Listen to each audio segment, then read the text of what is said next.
And welcome everyone to another exciting adventure on the energy that surrounds us. I'm your host, Michael, and thank you for joining us in our beginning of season 4. And tonight's episode, I want to share in full transparency one of the topics I have been waiting for years to have a guest to talk about. So I am super excited about it. Plus, she does have some other experiences to share that I am super excited about seeing from her bio. So I am so blessed and honored to have this guest on. And we have been having great conversation backstage. And I realized I made one faux pas. I forgot how to ask to pronounce her last name. So I'm hoping I pronounced this correctly. I am going to turn it over to my awesome, amazing guest, the one, the only, super extraordinaire, Dr. Kelly Renee Schutz. Yep, you got it right on the money.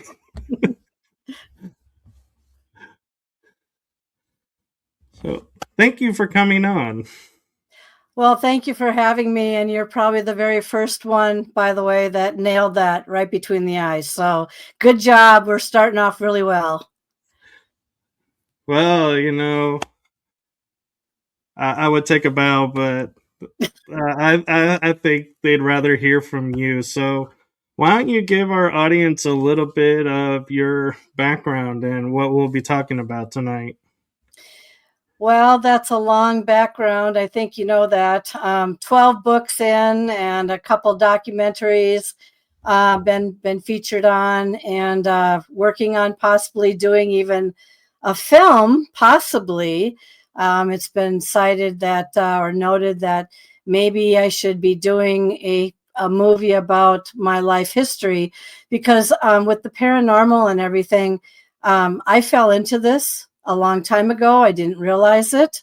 And I'm in my 60s now. And as I've been able to connect the dots, as you noticed in my biography, I've had many, many experiences. I've had over 100 experiences with what I believe to be the paranormal or spiritual, of course, added in there. And also a firm believer here, a couple of visitations from, the otherworldly. So I have an extensive background that starts all the way back at age 3 to 5. And so feel free to ask away, Michael, and I'll try to fill in some of that space for you. Well, then, why don't we get started with what I teased that I've been waiting 4 seasons to have on. And that is, what is your experience and what do you think black-eyed children or the black-eyed kids really are? Well, that is a very good question. Did I have those experiences? I had 2 of them. And one slightly indirect, which I'll talk about in a minute. One which was a more of a older teen / young adult one. And why don't I just start with the first one here? And first question you asked me here is, what do I think that is? That's a really good question. Both experiences lent themselves to different conclusions. So let me explain, and I'll start with the very first one. Okay, so I have volunteered and or worked a night shift, had a few years ago for about a few years in a row at a very, very popular state fair, which is in Minnesota. And my job I was tasked with was to work in be kind of like a manager type position in the horse barn. And for any of you who knows what it's like to be on a state fair grounds, many of us don't realize that they can be rather haunted. And the Minnesota State Fairgrounds is known to be haunted at times with various energies that have hung around for a long time. But in this particular case, this energy, we don't think was someone who committed suicide on the property or died on the property. This one probably showed up, and we don't know how it did. So let me explain the story. So I'm working in the horse barn, and one of the things that I did, and along with others, of course, is that we watched over $1 million horses. And of course, they compete, obviously. And so being on the midnight shift, you have to make sure that none of your horses die and nothing funny goes on, and that you don't have intruders in the building and the whole 10 yards. Well, it's just before the shift mine was about to start. I was there. I was on the property and in the premises in the office. And we hand out keys to the competitors so they can take their showers, get ready for the next morning because they're up rather early and getting their horses ready and all that sort of thing. And it just so happens that a woman came to the counter, and she was saying, you know what, there's a kid in my shower room. Now, keep in mind that we try to keep the doors locked at all times and try to avoid anyone that might inadvertently slip in, because that's how popular it is. You get in line and you wait for your name to be called. So, of course, we said, me and another gal, that's impossible. The door's locked. No one has been in there for hours. What are you talking about? So we go, not I, but I sent the coworker back with the woman to see what this kid was all about. They opened up the door, and there was actually a boy about, I would say, age maybe 20, maybe something like that.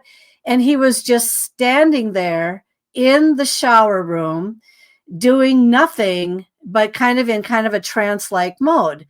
And so that kind of freaked them out initially, and they asked him to come out. All right. So he comes out, and they have him positioned. They brought him around to where the office was, and there was a pillar. And he was standing by the pillar with his head down like this. Okay. And he did have the typical brown hair, short, bangs over the eyes. You know, you couldn't see his eyes. That was one thing that was very noticeable. And he was in kind of a somber, trance-like position. All right. And so they're questioning him. How did you get into the shower room? Where did you come from? You know, all this. And he wouldn't answer. He just stood there looking kind of at the floor, and he was just unresponsive, standing up against the pillar. All right. Long story short, a competitor was bringing their horse. They need to walk him down in the direction where he was standing next to the pillar. The horse got probably within 15 feet, took one look at this kid who was standing there in a trance-like mode, unresponsive, just kind of weird, and they weren't getting a peep out of him. And the horse all of a sudden starts to yelp and back up and scream, and the handler was trying to get a hold of this horse and try to calm it down, and couldn't figure out why when it was looking at this kid, it would freak out so badly. Now, for those of you who understand animal behavior, animals usually do have a sense that we don't always pick up on. And so it was reacting, but it was reacting in a way that was terrified. All right. So in the meantime, the handler's trying to get a hold of the horse because it's freaking out. The woman who discovered the boy is standing there kind of delirious. My coworker is standing there looking at this kid. And as soon as the horse started to back up, she turned and she looked at the horse backing up. She turned back towards the kid. The kid raised his head up. His bangs went back. I don't know what he did, but he probably brushed them back a little bit. His eyes went open. He started to grin, and his teeth were like nails, razor sharp nails. And I forgot to send you a picture of what this kid looked like in an illustrative manner. It's actually of a girl, but it was identical to what this boy looked like. And then he started to grin and his eyes kind of shifted. And my coworker backed up like that because she just couldn't believe what she was seeing. The horse was freaking out again. She turned back in that direction. And the minute that she turned back to look back at the kid, he was gone. He disappeared in thin air. Now, what they did was they still wanted to talk to this kid because that was creepy, weird, and the whole thing just went on in seconds, that it was like some horror movie playing out in front of a person's eyes. So they ran. So we were by the opening of the building. They went out. They tried to see which direction the kid was going because there was no place to hide. And he was gone. He just disappeared. So she came into the office, of course, and was just tormented. And she just couldn't put herself back together. She said it was the creepiest, scariest thing she ever saw in her life. Then when he disappeared like that, she thought, oh my God, what on earth did I just encounter? And now keep in mind, I became known as the paranormal girl. And yes, the barn was haunted. Yes, I've had experiences in that barn. And so I tried to console her and to have her shake it off. But I thought about that experience, the darker eyes, the hair, the somber, the unresponsiveness, the nail-like teeth, not just teeth, nail-like teeth, the grimace, the grin that makes a person just so spooked out, and then and the horse reacting and the whole 10 yards. So people wonder, was that a black-eyed kid? Was that something that took possession of someone? The only question that would come to mind in that particular case would be, if something took possession of that person, which I'm going to get into the second one in a moment, that kid would have been still existing and not disappearing like poof. And how he ended up in the shower room, we'll never know because the door was locked. We didn't have anyone go in there for hours, and he was just standing in there still unresponsive. We have no idea how that all occurred. But I can tell you, Michael, it did shake up everybody so badly that, things do happen. People just are so busy and distracted. They don't often realize when weird things like that happen, how to handle it, what to do, how to think about that. So before I get into my second story, did you have a question, or does anyone have a question about that situation? Well, two things that stood out to me with that experience was, one is when we hear the lore of the black-eyed children or kids, we call them kids because they look like they're elementary school kids.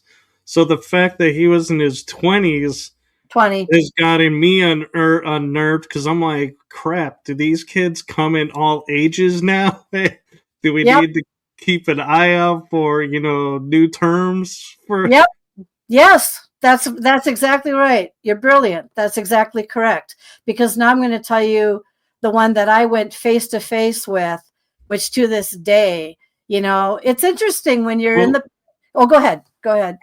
Before you get to the second one, the one thing I wanted to ask, that the second thing that stuck out in my mind is he's in the bathroom shower.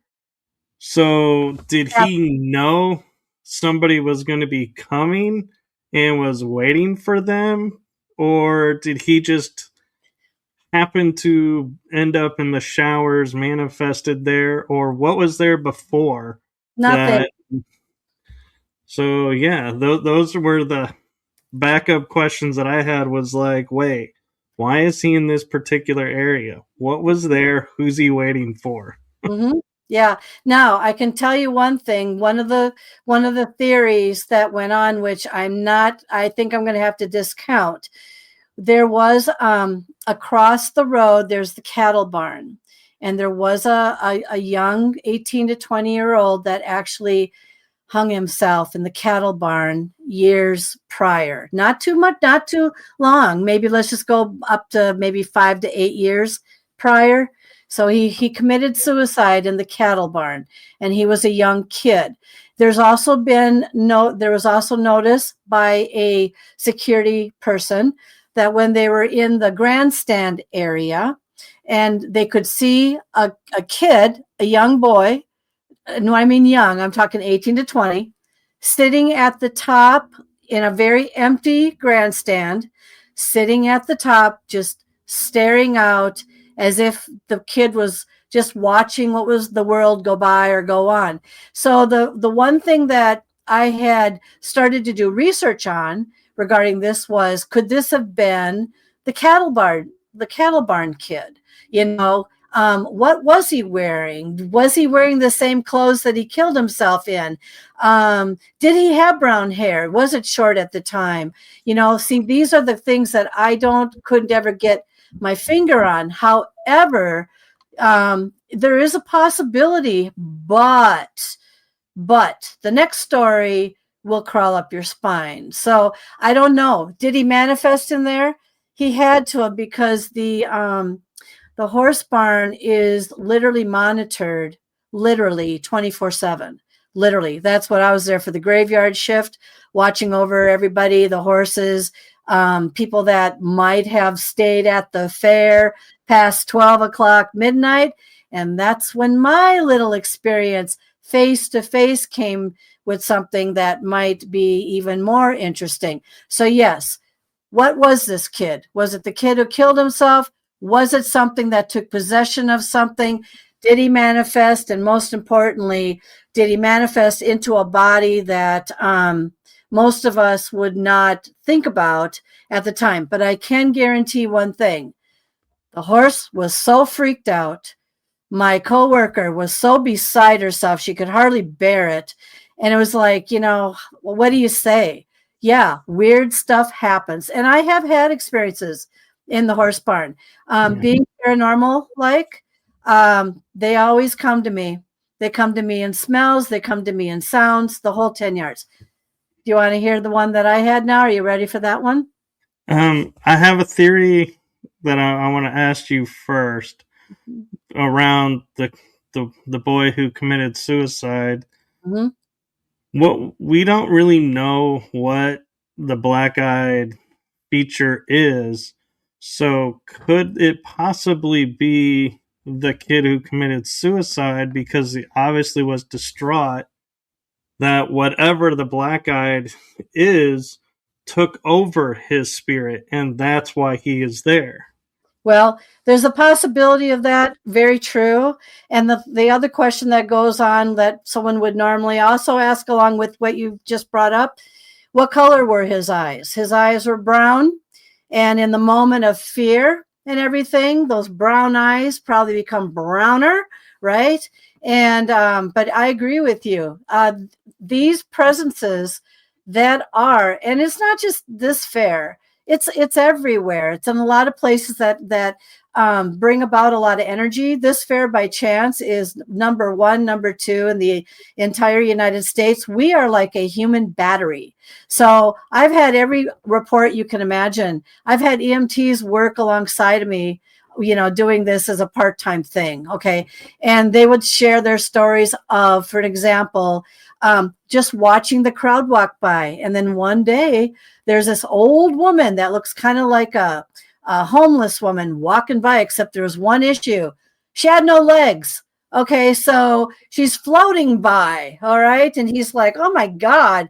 And these are the things that people that are really sensitive or have the ability to pick up on details that others do not recognize, aren't part of, or whatever. But a human battery that brings a lot of people together in these situations can create on certain days and environments manifestations that a lot of people just they don't think about. You know, what do you think about when you go to the fair? What am I going to eat? You know, am I going to be exhausted by the end of the day? You know, our fair is very, very popular for everything. So you're exhausted. You're not thinking about running into. I did do some research once. I did find out that, well, if this is true for theory, in about 100 to 200 people in a group like that, let's say you're walking down an alleyway or whatever, there's usually 2 in that group that could be apparitions of some sort. But people don't know this. I mean, I've walk along all kinds of people. You don't look and go, are you a ghost? That kind of thing. No. But that's what the theory kind of can go is with these big groups and crowds, that usually in a big crowd, there's usually a couple that are hanging about and enjoying. We got a woman. There's a woman that was at the bandstand, and she died, but she would always be seen sitting in her seat, watching a performance, always, every single year, same seat, every single year. And that came from somebody who was also as sensitive, who recognized and could always pick this up. So lots of really interesting things. So sorry, a little off track, but I was just trying to bring out the human battery experience here. Oh no, and I'm excited to hear this second experience. Okay, so after the first one occurred, I thought that was going to be the end of weird stuff happening in the building. No, it wasn't weird. This one is even weirder. All right. So I'm by myself. Yep, in the office and doing my thing. And we have undercovers that do come in. They go through the whole fair to find the ones that want to sleep under the buildings at night or sleep here or there or whatever. And they got to fetch them and get them out of there, get them out of the fairgrounds. And so they came in. They usually slept in the horse barn, very safe place to sleep. And one of the undercovers came up to my window and he says, "We got a problem." And I said, "Oh God, why did I have to be here and have the problem, right? What's the problem?" He says, "We've got an intruder." What do you mean we have an intruder? Now, keep in mind, this is after midnight, about 1:30 in the morning. The fair is closed. Everybody should be out. The people that are still drunk and they're fetching them to try to get them out, or hiding under the buildings and hiding in front loaders, you name it, they're hiding everywhere. They're finding them and getting them out of there. Okay. But it just so happens that this night it was raining cats and dogs. And I mean raining cats and dogs. Okay. So the undercover comes up to me and says, "We have a problem." I said, "Oh, what's the problem?" "We had an intruder." "How do you know he's an intruder?" He goes, and he's talking really weird. He's talking really weird. Like, what is he saying to you? Okay. So I'm still there. He comes into the office. This is the undercover. And he starts to say these things like this: "I'm sleeping in the aisle over there. Yeah. It's roped off. It's in a horse aisle. It's roped off. So, and I'm sleeping in this chair. And all of a sudden I wake up and there's this thing, or the shadow of this body, just standing right in front of me." Freaked me out. Okay, freaked you out. Don't know. So he climbed over the rope, obviously, and he wanted to ask you a question. Or something's weird about him. I go, "What makes him weird?" He goes, "He was asking questions that made absolutely no sense." I can't remember the exact statement that he said, but it was something along the lines of this. "Can you tell me why there's hay in this building?" Okay, now keep in mind, we're in a horse building. There's hay and there's all kinds of stuff like that, right? And feed. And yet you have a kid sitting there going, "Why is there hay in this building?" Or something like, why is it that this is acting this way? So he's talking like he's about 24 to 26. That's about where I'd put him. All right. So now the guy gets up casually from it. He goes, "I don't know how to help you. I'll be right back." That's when he drags himself to the front window, tells me that this kid is acting up. He's weird. And I'm watching now this kid literally walk down the aisle, looking into all of the horse bins or their The stalls. Yeah, stalls. Thank you. My head's down for the count for tonight. And I'm thinking to myself going, no one's supposed to be in here. Competitors are in here. Is he a competitor? Maybe and he looks like he's making his way to the bathroom. Okay. No, it doesn't look like someone I recognize as a competitor. So then I said to the guy, "Wait right here. And if this kid does anything to me, would you come out and help me?" So then I go out there. I have to be queen of the day, right? And I'm nervous because we've got this kid who's 24 to 26 wandering down the aisle, looking into all the stalls like he's looking at something new for the very first time. Like, wow, look at this animal. Like, really weird. All right. So I approached the kid. First, I said a prayer to myself. Then I approached the kid. I said, can I help you? I said, do you realize that the fair is closed and no one is supposed to be in this building? He goes, he just stood there and he just kind of looked at me. Once again, short hair. But what was weird about this was that he was wearing sunglasses on his head and he was bone dry and it was raining cats and dogs outside. So he should have been at the minimal, at least wet to some degree, which told us that he had been in that building for at least long enough to either dry off or something really weird was going on. All right, so now I'm starting to notice this, and I'm like practically face to face with this guy. And what went on in my head was, please, whatever happens, don't touch me. This is what was kind of going on in. So this is what he starts to say. I need to get into your office. Why do you need to get into my office? I can't allow anyone in there. I need you to invite me into your office. I need you to bring me into your office. Why do you need to get into my office? There's no reason why you have to get into my office. No one's allowed in there but me. No, I need you to be, my friends are going to show up and pick me up somewhere here. Oh, really? It's 1:30 in the morning. The gates are locked and closed. And so I'm telling myself, holy crap, I'm standing face to face with a black-eyed something, because that's the language that the black-eyed kids use. I need you to invite me to get into your office. Please let me into your office. No. So it got really weird. So the undercover starts to walk out of the office and he's walking toward us. And I'm looking at this kid. I'm trying to smell if he's got alcohol on his breath, if anything is coming out of him. I'm looking at his eyes and I'm like, holy crap, I just don't turn black. That's all I kept thinking to myself is don't turn black. And I kept thinking to myself, sunglasses, bone dry, asking weird questions. This kid is under some kind of unusual possession, or if not possession, he's under something. All right. Something has taken a hold of him. So the undercover comes up and I said, oh, hi. Yeah, no, we're just chatting. Yeah, no problem here. I said, you wait right here. I'll be right back. Okay. So I bring the security or the undercover kind of back a little bit. And I said to him, call the cop. Make it quiet. We need to sting this guy. Get him out of here. He is off his rocker. I don't know what planet he's on, but he's not from this planet. So in the next 10 minutes, he got the cop to come through the back door. I explained it to the cop. The kid wasn't supposed to be in there. He kept asking to come into the office, blah, blah, blah. I dragged the kid down to a bench to have him sit down, literally just calmly. The cop car went around and blocked him. And it took the cop literally over 15 minutes to convince the kid to get into the cop car. But then I figured out where the kid came from. It had bugged me and bugged me and bugged me.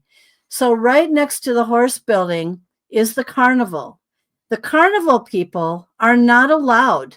They're not allowed to leave the carnival area. They're not allowed to go into any building. They're not allowed to wander off. They're not allowed anything. And I don't exactly know what happened, but my friends are going to come and get me. Can I come into your office? I need you to invite me in, all this sort of thing, right? And then I realized what I was looking at. Years ago, I used to win stuffed animals for sick children at hospitals. And I was very competitive on the midway. And this kid used to run the carnival water balloon stand.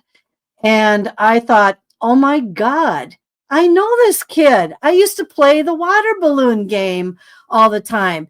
And so then I started wondering, he's been at this fair for a long time, but he's out of his damn mind. Excuse my French. Didn't mean to swear there. But it's just like he was just so weird. And so anyway, I started researching more about not only just black-eyed kids, but black-eyed adults, black-eyed whatever, or not even black-eyed. Something that managed to seep right through his little body, because he knows the fair. He knows everything. How weird to actually come face to face with the very person that you used to win stuffed animals from, but they're complete. And he sounded, by the way, different. I tried to remember back to when he was like doing the game. And I'm like, no, that wasn't even his voice. It was someone else's voice. And so it was more childlike, more innocent, more very, very simple. And that wasn't him at all. So the cop took him away. I did not go on to the Midway to see if he returned or was returned. Chances are likely they couldn't figure out what to do with him either. And I don't know. To this day, I have no idea what happened to him. But now we can talk about whether or not it's possible for things to slip into people. Bone dry, weird talking, never talked like that before. Very interesting. Well, and what's even more interesting is they picked somebody you knew and would remember, and that he knew exactly where you were. So it really starts to make you wonder, were they coming to you? And I almost wonder, because you weren't fully present for the first encounter. Wow. They were like, oh, well, she missed out, so let's give her her own encounter, and brought to you your own encounter. Yep. And it was about as black-eyed as you could ever imagine. And to this day, I think back to that moment and I think to myself, oh my God, what else is roaming on this fairgrounds? Because I have had numerous, I'd have to go and make sure all the horses were okay. There would be bangs that came from places that were not horses. They were not echoes of anything else. They were obvious, like, hi, I'm in this stall. Look at me. There would be smells. Now that barn used to be a airplane part making place years ago. And so the cigarette smells and stuff like that wouldn't even surprise me if someone got hurt in there, killed in there, and they were just sitting there smoking away. And then I walk right through it because there was nobody that was smoking in that barn. It's yes. And am I a beacon? Yes, I'm a beacon. Do they come to me? All the time. They come all the time. Am I afraid of them? Depends on the context. But a lot of them aren't out to scare me. They just want to make themselves known to me. So, yeah.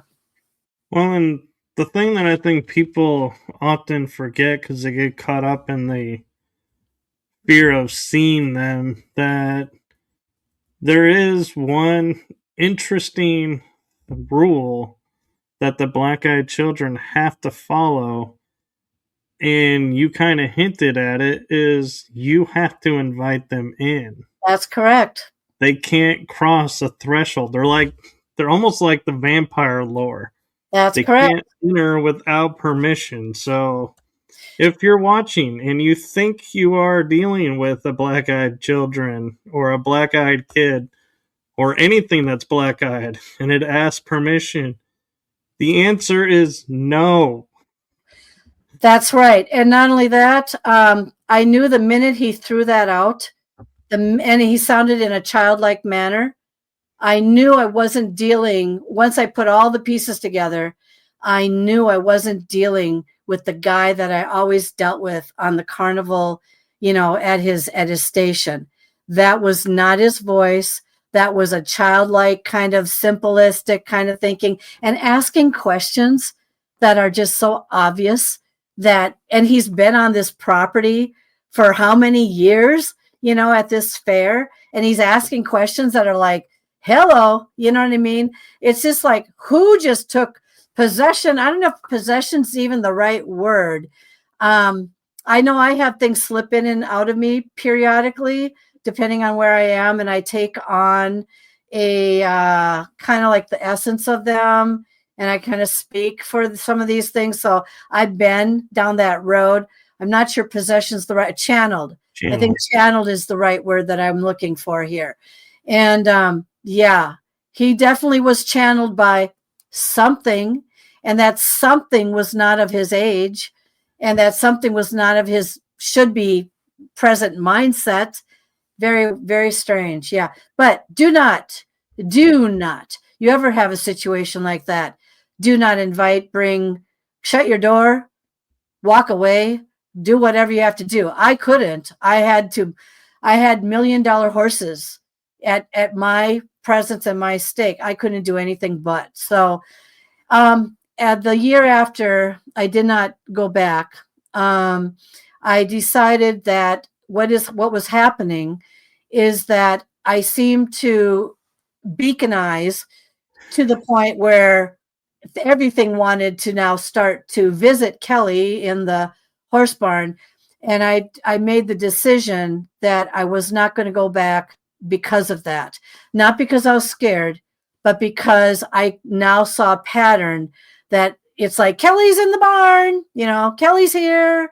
And then things just naturally gravitate and try to come in. So right. And somebody else could answer the other way and be harmed. And yeah, I know if I was in your shoes, I'd feel responsible. I was responsible. Yeah. And to get the cop, we had to sting him. It was hard for me to sting someone and try to mislead them a little bit to capture them. I couldn't risk having them run. It was still raining cats and dogs. He was still giving the same BS to that. And it took a while to get him convinced to get into the cop car, but he did, he managed. But I'm telling you, weird situation. So yeah, really weird. That was the other thing that caught my interest with both experiences is one was in the rain, which we all hear is the telltale sign is when it's raining, they're going to show up. Yeah. But the first experience was no rain. No rain. And so it's like, that's like those moments where as an investigator, you're like, do we have to throw the playbook out because everything is starting to fall apart in this book? And how do we defend against something that is now defying all the known rules that we think they're supposed to be following? So, well, one of the things too that you bring up is the playbook.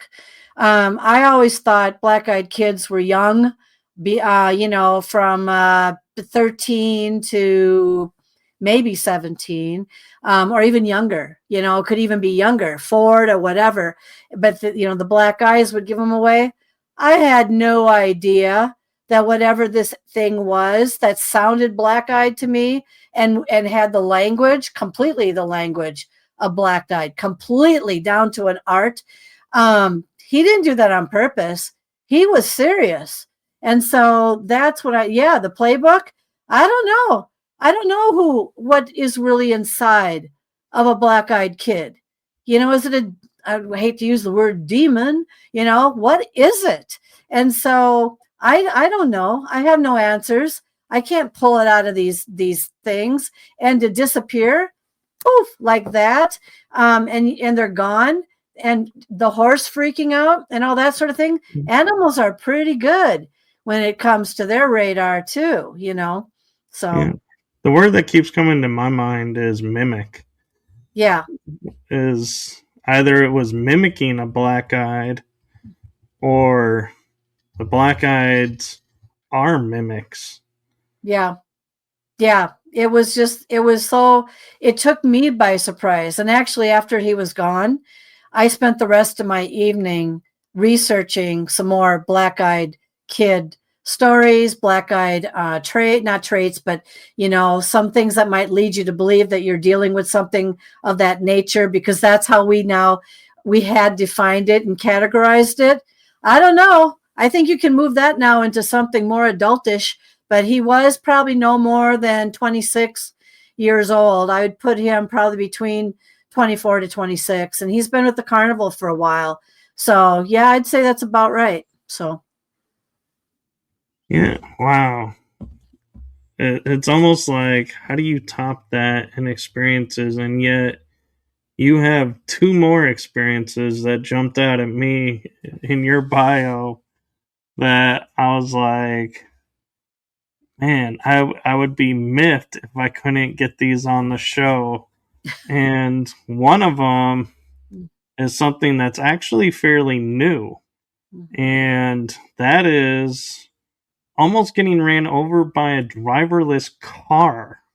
yep, just as you hear it, everybody. So let me tell you the short story of that one. So my husband and I went to Belgium and the Netherlands a few months ago over the summer, and this actually evolves to another piece, which I think you'll find interesting. So we went to visit his uncle who served in World War II in the Hitler War, and was fighting against the Hitler and his group. Okay. And so we went to visit his uncle in the Henry Chappelle Cemetery. There's like 9,000 soldiers in there from all over. And so let's start there, because this is where it gets kind of weird and interesting. All right. So I'm talking to the headstone, and this is the second visit now that I've had with his uncle, my husband's uncle. And at the point that we were going to leave, I put my hand out on the tombstone, and I actually sizzled, like electrified, like shock, like boom, like that. And I thought, oh my God. And so my husband was about a block away at this point. And I said, oh, I just had a shock. I was trying to tell him to stop so I could say, oh my God, your uncle's thing just shocked me. All right. So we left there. I was explaining to my husband, I just got stunned by his uncle. I said, maybe he was actually there today. I said, I don't know. This was our second visit. We went the next day to a World War II museum in the Netherlands, Arnhem. And Arnhem is well known for that war. He didn't fight in Arnhem. He fought somewhere else. And basically, in a nutshell, we went through the museum, and there's thousands of artifacts in there. We got to what they call their gift shop, which is nothing more than a shop of things that he purchased from the opposition a few years back, and he put them in a case and called it a gift shop, and my husband and I, just before we were about to leave, we were looking at this case, and my eye caught this harmonica. And it's just like, why am I looking at this harmonica? This is so weird. All right. Anyway, I bought my husband said, don't buy that. And I said, I don't know. I said, I've got to buy it. It's telling me to buy it. I don't know why. It's telling me to buy this harmonica. I don't know, but it's from the opposition. I know. It's so weird. And then I looked at the storekeeper and said, I do have to fly back 8 hours, to the United States. Hopefully the plane won't crash, and ha, ha, ha, ha, ha, ha, that kind of thing. Well, out the door I went with this harmonica, and I just couldn't get my hands and my eyes off of it. All right. Next day. So first we have the sizzle at the tombstone. Then I'm mesmerized, and I'm taken back by this harmonica by the opposition. And so I've got this and all this. Okay, we are in Brussels, walking down the corridor, and we were turning around to go back to the hotel for just a moment when all of a sudden I heard like a yelp. All right. And to my left, there's a hotel, and anyone who's been in these places know how tight there's no room for cars. Anyway, there were two cars that resembled taxis and one that was approaching. And so I heard this yelp. And so I turned, looked to the left, and this guy was trying to get into this car. The door was open, but the car was like jolting, and then it started to rev. Rum, rum, rum. And I thought, what the heck? And so I'm looking at this and going, the car's revving, but he's not inside of it yet. And there was 2 women, I think, also inside of it at the time, and they weren't revving it. It was just, that's what was going on. So now the car starts to move. Now keep in mind that I'm in the path of the nose of the car, and in front of it was I'll call it a taxi or an Uber. There was a car sitting in front of it. Rum, rum. And so the guy is like holding the door, trying to get in, and it starts to move. And then what it did is he's holding on to it. He's now being dragged.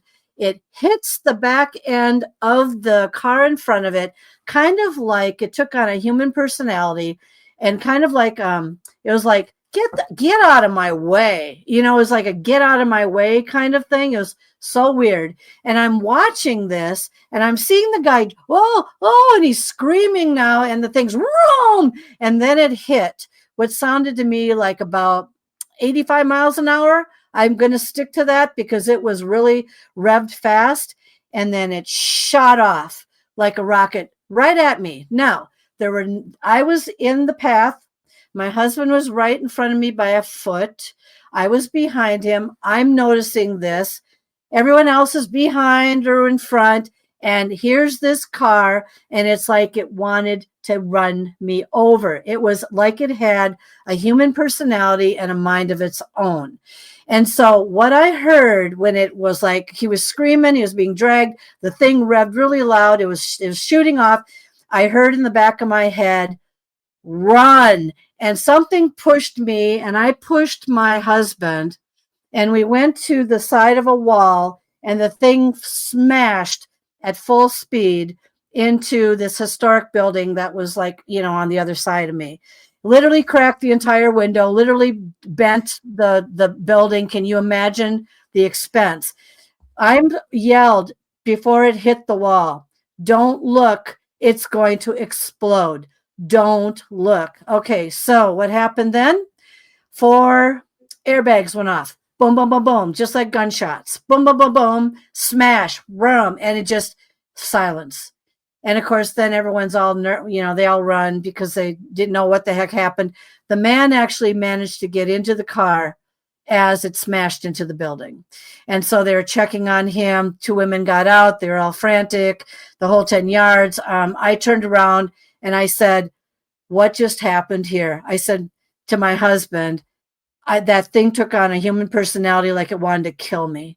Anyway, I ended up in a movie because of this, by the way, everyone. But anyhow, but it gets even more interesting.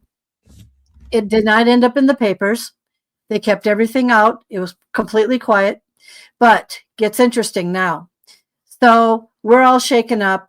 My husband and I get on a hop on bus just to try to shake it off because we couldn't function after the fact. I just sat there and said, oh my God, I just had something that had no driver try to run me over. All right. So then let's fast forward 2 months. When I was at the grave of my husband's uncle, I said to him, I don't know if I'm ever going to be able to come back and see you again. I wanted to wish you well. I wish we could take you back with us. I really wish I knew how you died, where you died, and the whole 10 yards. Right now, as I speak to you, God is my witness. Nobody knew the questions I asked of his uncle. My husband received from an unknown person, but he gave his name, of course, in an email 2 months later with a folder of his uncle. How he died, where he died, what he died with, what he was wearing, all these artifacts, this and that, what his dad picked up at the time back in the States, et cetera, et cetera, et cetera. How he was buried actually twice. And my husband was all shaken. He said, I don't know this man. I said, nobody knows that I asked these questions. And this folder with all this information came to answer my questions. And if you remember, I sizzled and I asked these questions. But isn't it strange that nobody would know this at all except my husband and me, and we never talked to anybody, and all of a sudden the folder with all the answers came right to him from a guy in Kansas, by the way, whose grandfather was his best friend during that war. His grandfather lived, but he died. And so I think that between the personless car and all of a sudden getting stuff that nobody knew except me and the tombstone and, and whatever, that lends itself to the questions of, can we really explain some of these things that happen in our lives? And so there you have it. So not only that, but I'm kind of curious. Did you have the harmonica on you? Oh, I didn't have the harmonica on me, but I can tell you, I'll tell you about that harmonica. So I left the harmonica alone, but I really held on to it. I mean, like I really was intrigued by it. When I was being filmed for a movie that's not out yet, and I was telling my story, I brought the harmonica up to my office, like I'm talking to you right now, and I was trying to show it off, and the thing went completely active. It went completely like, I don't want to do this, like, and the energy off of it was so intense and so strong that I could hardly contain myself doing the interview. And I kept showing it, but I was so emotional that I broke down. And it was because, so the harmonica was not on me at the time, but the energy of it was definitely on me. And I don't know, it was the opposition, that is true, but who pushed me, who yelled to get out of the way? Was it something of the opposition that was noticed by something in the personless car? Because that was strange. And like I said, they kept it out of the papers and everything. That was so bizarre. It took on, like I said, the human personality. But the harmonica does not like to be touched. I did take a picture of it. I bring it to conferences with me. And would you believe that even when I show the picture of the harmonica, I could tell you the story of the Annabelle situation that I just went through at a conference where, once again, things are just so interested in me and my life that they will come right to me.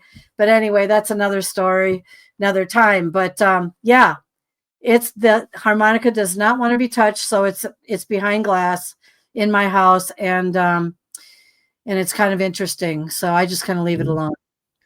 Yeah, because I was getting the feeling like, we think of during war, both sides hated each other.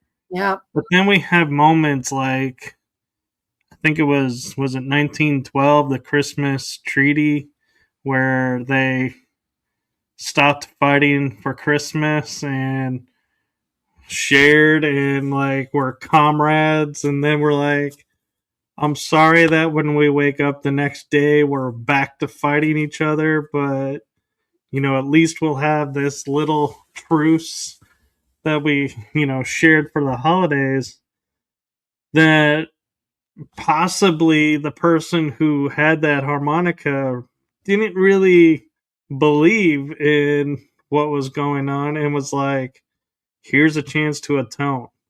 Let me save this person who took an interest in me so I can have sort of a little atonement.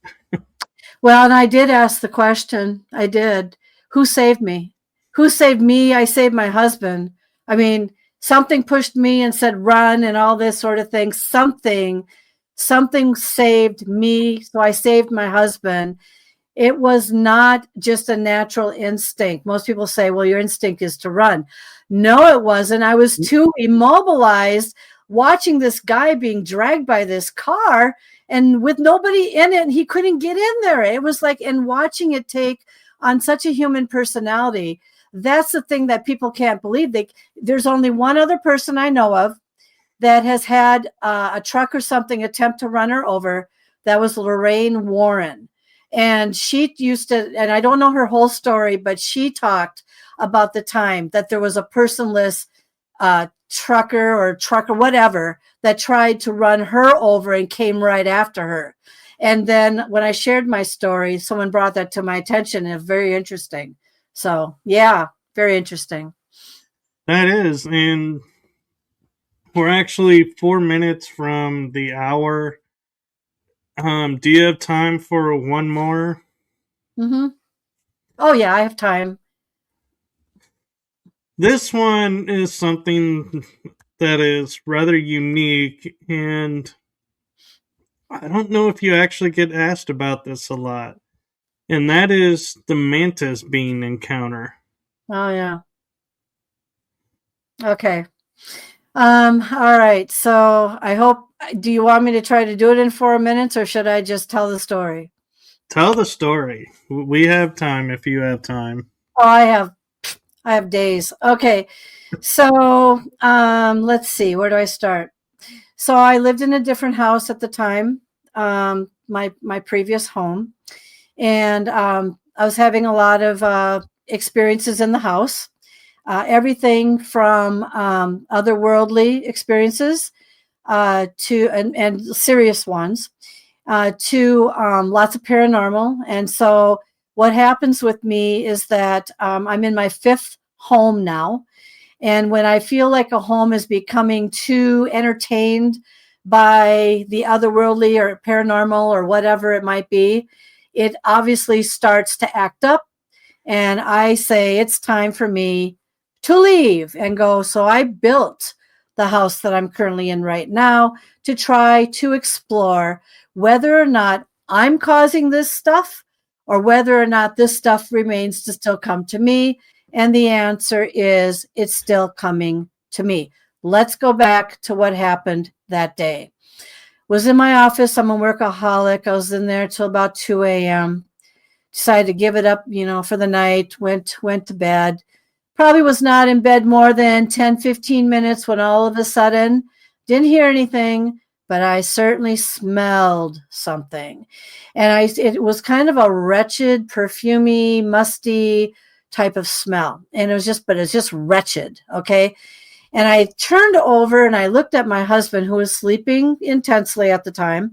And I said to myself, I need to talk to him tomorrow about what shampoo he's using or whatever, because it is absolutely ungodly. I'm sorry, guys. I'm sorry. You're always going to get the rap. All right. Never a woman smelling awful, only the man. Okay. So anyway, so I put the covers over my nose because I couldn't stand it anymore. It was horrible. All right. But didn't see anything. But keep in mind, I have had otherworldly experiences in that bedroom that I know of. Okay, so anyway, next day I get up, it's like, drag yourself out of bed, go to the bathroom. And I looked in the mirror, and right here, right where my hand is, upside down, long fingers, but one was very crooked and very prominent crooked, was an embedded purple reddish handprint. And I looked in the mirror like that and I thought, oh my God, where did that come from? So I just immediately started walking downstairs and I went to my husband and I said, there's a handprint on my body. And he just looked like, I didn't touch you. Yeah, well, I wish you would once in a while. Anyway, putting that aside, ladies, I know how you feel out there. Once in a while wouldn't be so bad. Okay, so anyway, I said, where did this come from? Oh my God, there's a handprint embedded on my, oh my God. And then I started telling him about the smell and everything. And I said, you know what? Before I went to sleep and all that, I had this horrible smell. Okay, so I started researching handprints on people's bodies. I could only find one article or one blog or something where there was like 900 to 1,000 reported. But can you imagine the number of handprints that have literally been on people's backs, their thighs, their arms, every place? Mine was right here. And by the way, I need to preface this. I had COVID so badly. I almost died twice. I passed out and went blacked out once. And I had COVID pneumonia here, and I had regular pneumonia here. I had to go to a lung specialist. It took me 8 months to get over COVID. It was that bad. All right. The handprint was right here. Now, I have to tell you something. I was told from my lung therapist, they said, you know what? that COVID pneumonia, it's like a little cement system in there. It's got to break up and it's got to come out on its own. So I had to use a spirometer and try to get it out. And they said it's going to take a long time, months, could even be a few years. And I'm like, oh God, that's where the handprint was located. Now, fast forward. So I'm researching handprints and all that sort of thing. I'm researching, abductions and you name it. And then I started asking the universe the question, or not question. I started begging the universe. Could someone please tell me who put that handprint on me? So at every conference that I talk about this handprint, I've had psychics say, it's a succubus. It's an old woman's hand. It's a this, it's a that, it's, 5 different things. But one guy said it's an alien and one person said it's a mantis being. And I thought, okay. And so then we started talking about it. I had a dream a year and a half later. And in the dream, this is what happened. Young woman, looked like 28 to me, walking away from me in my dream. She had pants on, she had long brown hair. But then she started to slowly turn around. And the minute she looked at me, black COVID mask, huge gray, could be a gray too, by the way, eyes or mantis eyes, down the middle like this. I found a picture on the internet that actually kind of looked like her, but I paired it with a gray, okay? And as soon as it turned around, and I recognized what I was looking at, which was not a human being, I freaked out. I woke up. I was completely in sweat. I was full of sweat. My heart was beating out of my chest. And I started screaming out loud, do not ever, ever, ever show up to me like that ever again. So then I had a discussion with the psychic about it. And he said, Kelly, black COVID mask? Yes, way to break it down. Yes, big eyes? Sounds mantis to me. Could have been a gray, though. And he said, they're healers. They're not there to hurt you. Maybe some are. They're healers. Where did it end up? Right here, right over where my COVID pneumonia was, like it had to be sucked out for years. He said, Kelly, how are you now? Healed. It's not in there anymore. It's gone. I have had miraculous healings. That's only one of many, a few. I'm not going to say many. One of a few that I've had where something had a divine intervention of some sort, some energy that cannot be explained, that all of a sudden I'm healed.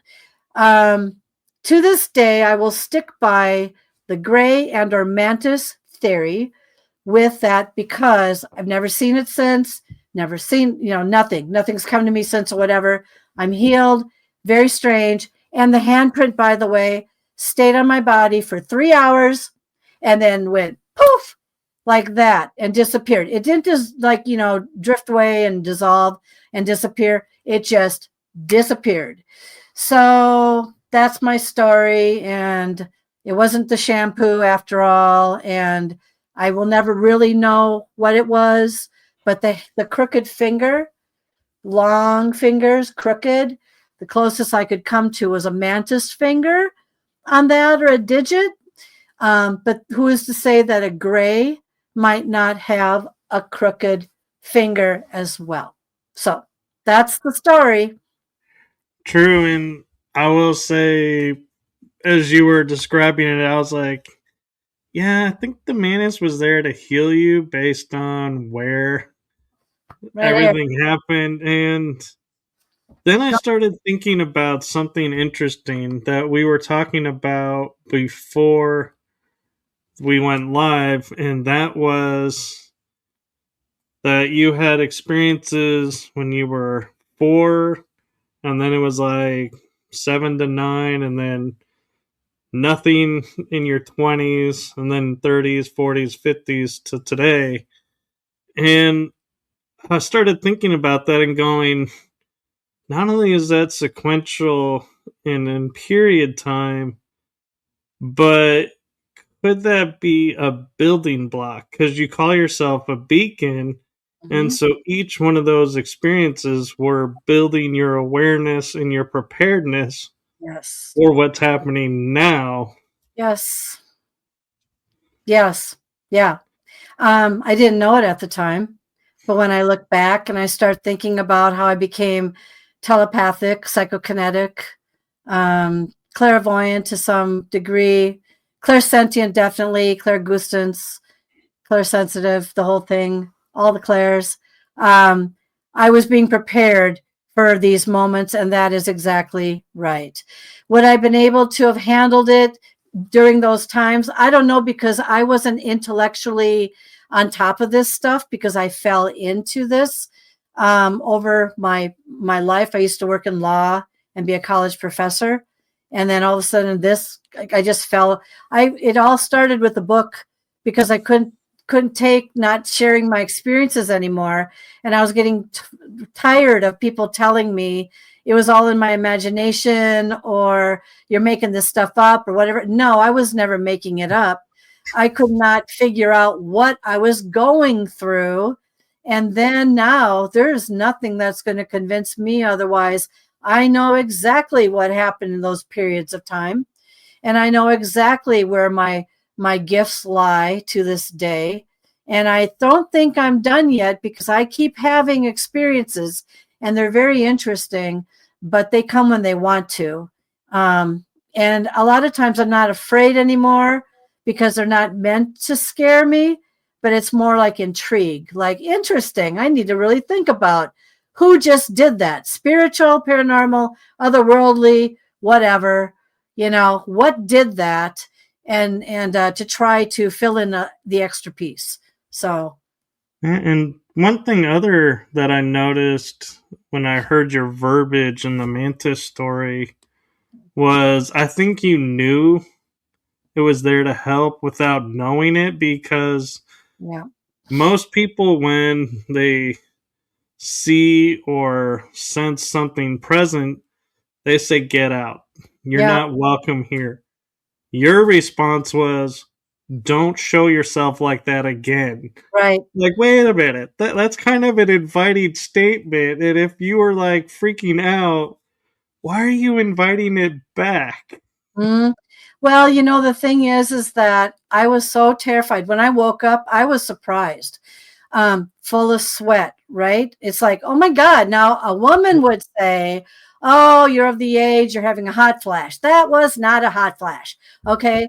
I know the difference, for God's sakes. I've been around long enough. But I will tell you, I was terrified. Other things that have happened in there, I have woken up in that same bedroom and without my clothes on, and down at the end of the bed and sitting nicely on a chair. I have heard, like Star Trek, where you go here in, like on the, where they go, beam me up, Scotty, like Right. that noise. One night I heard that, and it wasn't the furnace or anything. Nothing was on at the time. Okay. And I looked up and I said, oh, dear God, if it's anything, just don't open up my ceiling and don't abduct me. I have been picked and picked up, potentially, or kicked up, and then bouncing on a bed in California, near it was in Groveland by I can't remember. It's there's a hotel next to Yosemite, and so I had that situation where the elements were perfect that night, and I could feel the foot, and I was woke up bouncing on the bed, but then I was asked the question, are you sure you weren't dropped? And I thought, well, I suppose there was a possibility. The mountains were lined with silver. It was a clear night. The stars were bright. It was perfect element and all that sort of thing. But yet the room was haunted. I knew it was haunted. So, yeah, lots of different things do occur. You explained how I wake up bouncing on a bed. How the heck did that happen? How many people wake up bouncing on their bed? Not me, I guess. What's my husband doing? You'll be surprised that my husband is sleeping most of the time through these events while I'm being thrown around a room like a rag doll. He's calmly sleeping or knocked out, or they're not going to let him wake up. They're going to have their fun with me because they want me to write about it or have the experience. So I could go on for days. Right. And, and it's true, that people will sleep through if they're not meant to experience it. That's correct. And wake up with no idea what's going on. That's correct. That's correct. But I will say, though, the interesting thing is, as much as like you talk, you're talking about it and sharing it, it's like there's more of a curiosity in your voice than I don't ever want to experience this again. And so it's like kind of like a mix of I almost feel like the way you talk with them, instead of saying, hey, don't surprise me like that again, go, hey, can you put me back a little easier next time? And see if you don't come back bouncing and come back laying in bed maybe, or and there are times that I wonder, as we're taken up into craft, have these experiences, and then we're brought back, do they remember where we were when we left? Because they have no measurement of time in my perspective. So could they have been thinking, oh, she wasn't in bed, she was over here at the chair, and that's why you were put in the chair, because they didn't realize, oh wait, we picked her up out of the bed, our bad. Well, and try waking up once. This happened when I was younger. I woke up with a dress on, inside out, zipper, completely zipped up to my neck, backwards. You try figuring out how to unzip yourself in a long dress where the zipper is all the way up, and you're like, well, how the heck did I get back into this thing? And the thing is that people, it's hard to share stories about some of these things that happen because there's so many people that don't have these types of experiences. Some do, but some don't. And so it's not easy to have a conversation about, yeah, you know what happened to me last night around the water cooler? Yeah, I woke up with my dress on inside out backwards, and it took me like an hour to try to undo my zipper so I could get out of my dress. I mean, it's just really weird things that have happened. And so when you mention the curiosity part, I've always been curious because I'm not exactly sure what I'm dealing with at the time. Is it something spiritual? Is it something paranormal? I like to separate that from extraterrestrial, by the way, because it's easier for me. A lot of people want to put that extraterrestrial in the paranormal category, but I like to separate them and then go to the otherworldly or something along that lines. It's very strange. I talked with them and interviewed a guy on my show. He actually talked to a dead person that was dead for 9 years for 30 minutes. I said, well, how could that be? Because usually they can't hold their energy for a long period of time, right? And he said, no. He said, I had no idea. I thought the guy was alive. And then when I went to get his address in this office, because he had taken an interest in what I was doing, so he wanted to get it, resume the conversation, the guy said he's been dead for 9 years. He says, no, he wasn't. He was just out on the lawn talking to me. 30 minutes. And so that led me to another piece of curiosity. How long can something hold its energy for before it fizzles out? The human battery at the fair. Oh my God, that goes on for 2 weeks straight. That's an easy human battery there. But we wonder, what are we dealing with out here? So that's very true. And one thing I like to say with the paranormal that, as we're growing as a community and awareness of things, is a little bit side of what you were saying, is have, the extraterrestrial, interdimensional, all these other options in the paranormal perspective, because if we're going to try and answer something, we need to look at everything. We can't just say, oh, it's got to fit these criteria or it's not a part of. Right.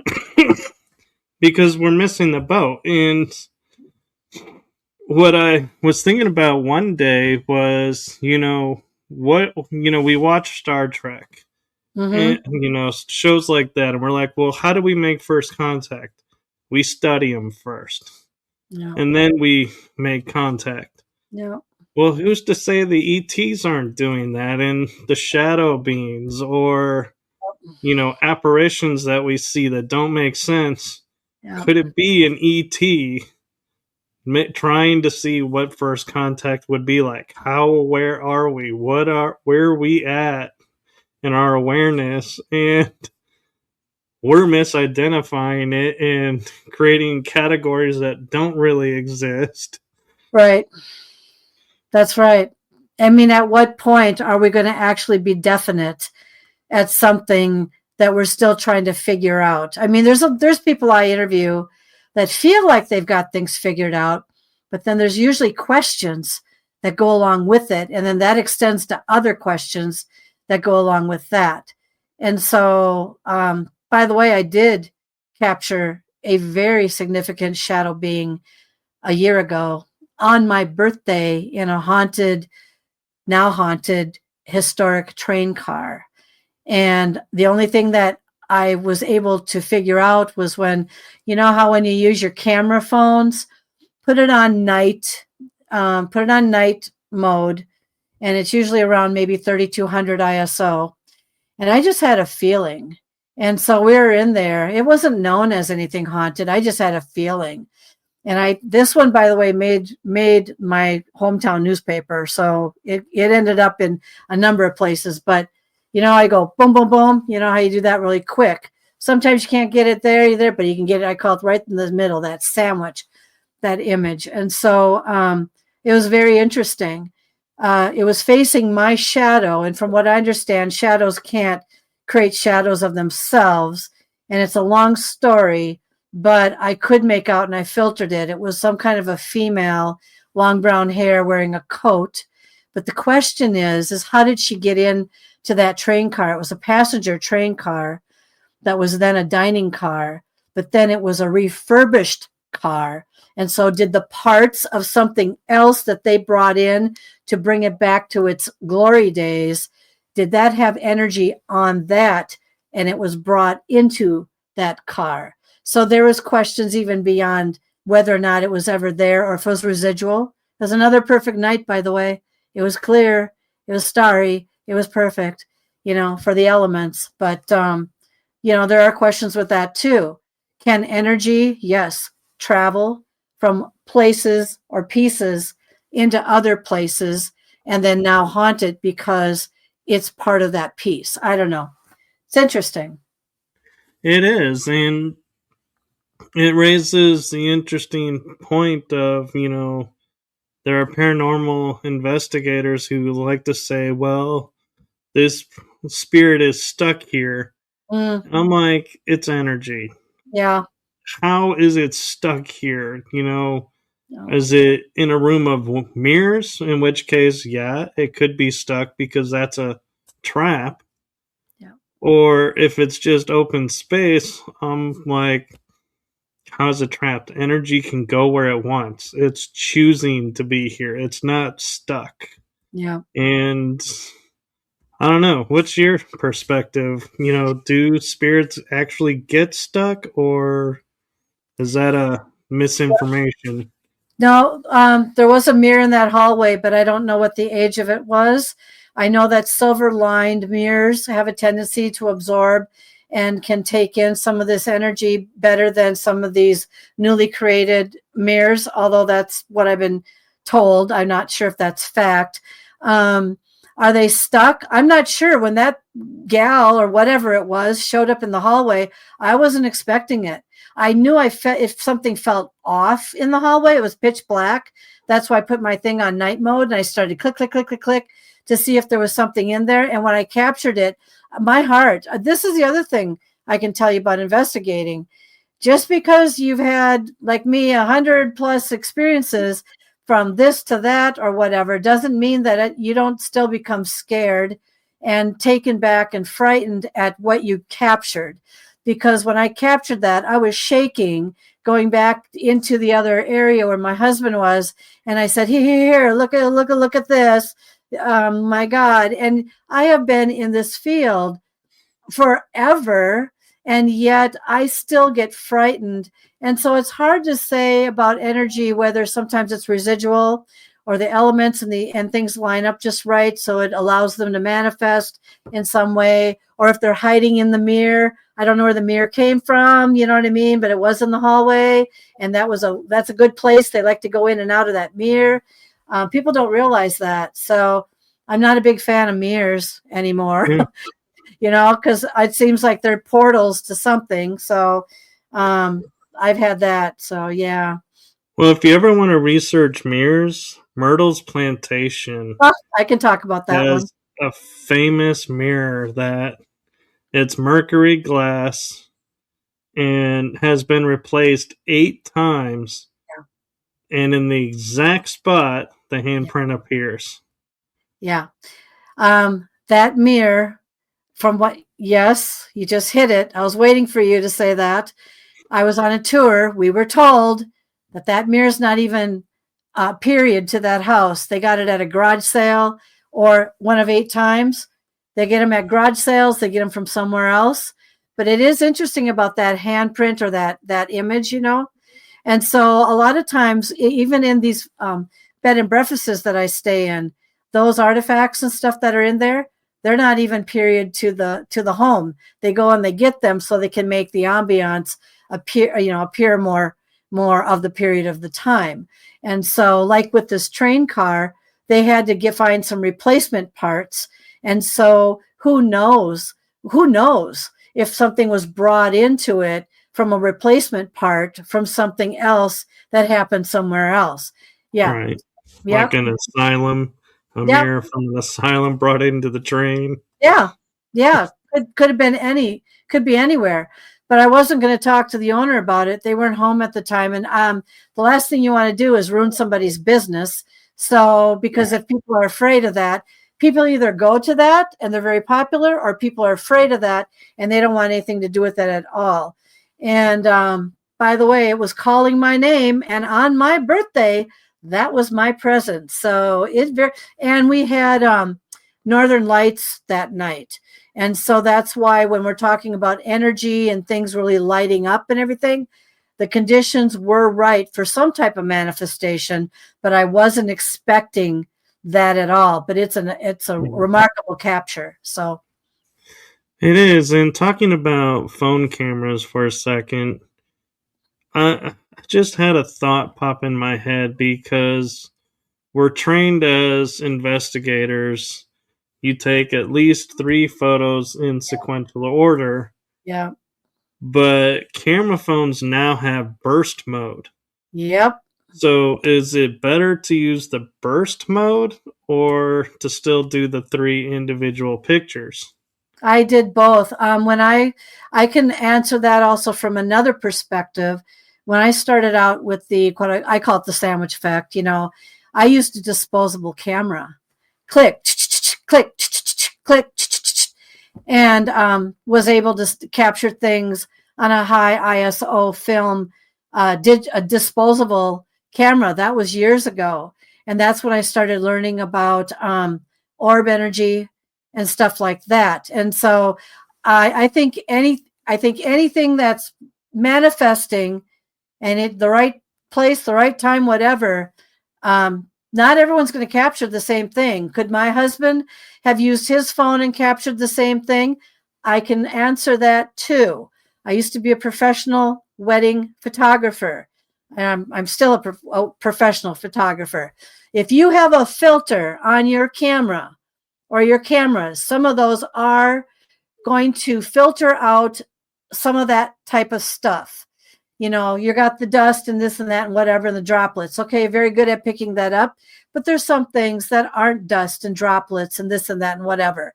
And sometimes the filter and on your camera or whatever it's made of can also filter those things out. So my husband, if he would have taken pictures like that, I would bet you he would have captured probably nothing. right place, right time. I don't know. What are your thoughts on that?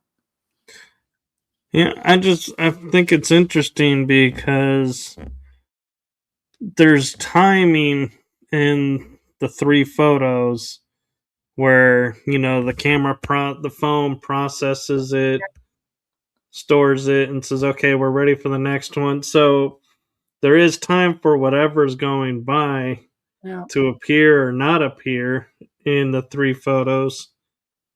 But then I look at burst mode, and it's like you're taking 30 photos in like a second. And so if it's in the middle photo, are you going to get it in the burst mode because you're getting 30 images of the first photo?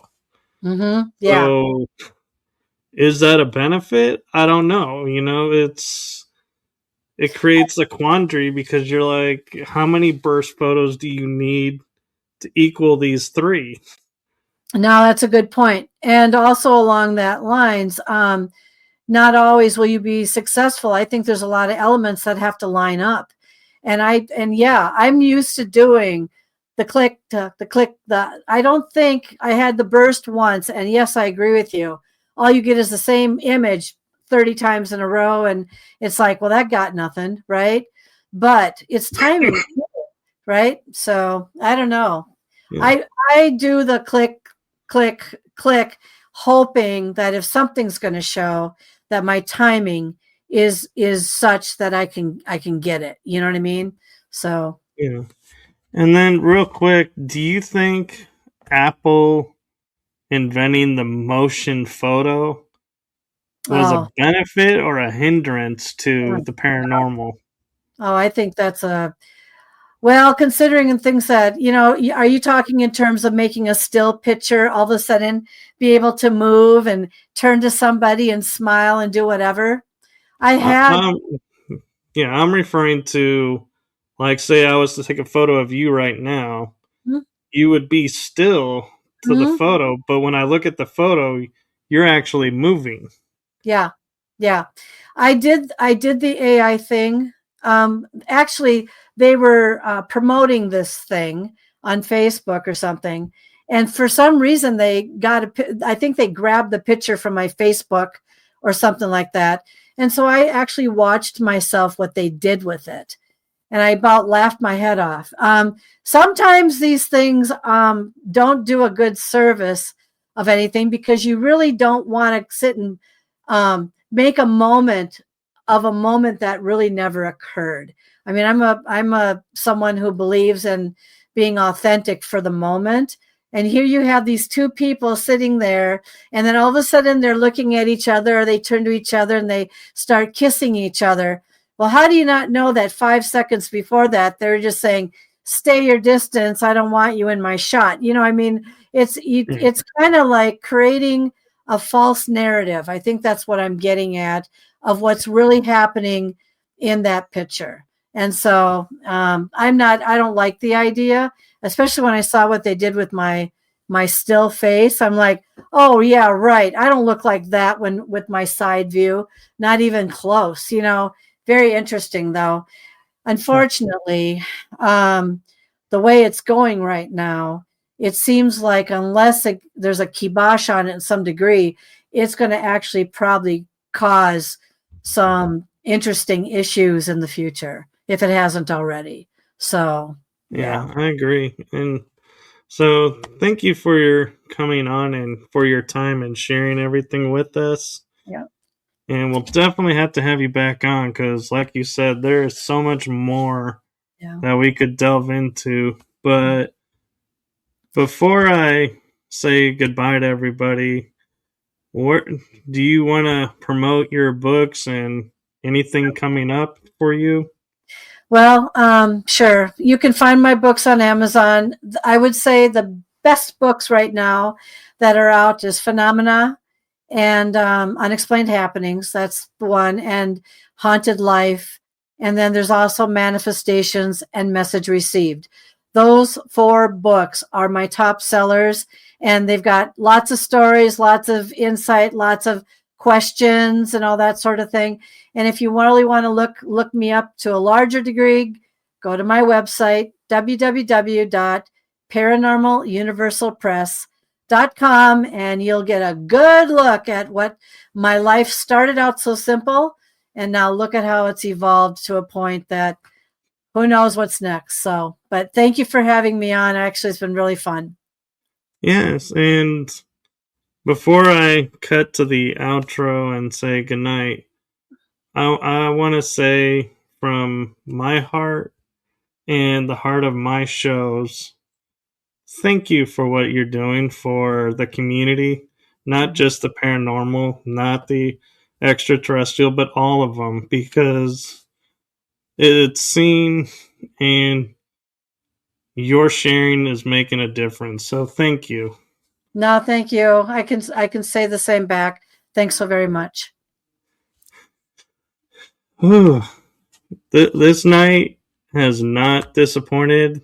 I think I even was wowed more than I thought I would be, and your experiences just were like, wow, not what I expected. I kind of had an idea, but it was so much more. And so thank you, and I'm glad we created a space where you could share it more openly and not just be like, okay, it was A, B, C, and try to get through everything. So thank you. No, thank you. Believe me, there's plenty more where that came from, and interesting ones too. So, as I said to you before, I don't think you have a dull story. Well, I don't know. They're not, one thing I'll tell you truthfully, they are not embellished. They are as I say they are. I'm just a little dramatic when I say them, but there are some very interesting situations that no one is ever going to be able to tell me that it's something. No, it's not in my head. I live this, and maybe I will have a movie made of me at some point, but I have to be real creative and real interesting, And how would you condense your entire life down to an hour and a half to 3 hours movie? Oh, I'd have to have sequels, I'd have to have a series. And what's happening in her world next, right? Yeah. Yeah. Well, thank you, and I hope you have a wonderful night and enjoy the rest of your week and enjoy 2026. Yep, and I'll be in touch with you. I look forward to it, and thank you. And with that, we are going to say goodnight, everybody. Yep. Good night. Thank you. Thank you.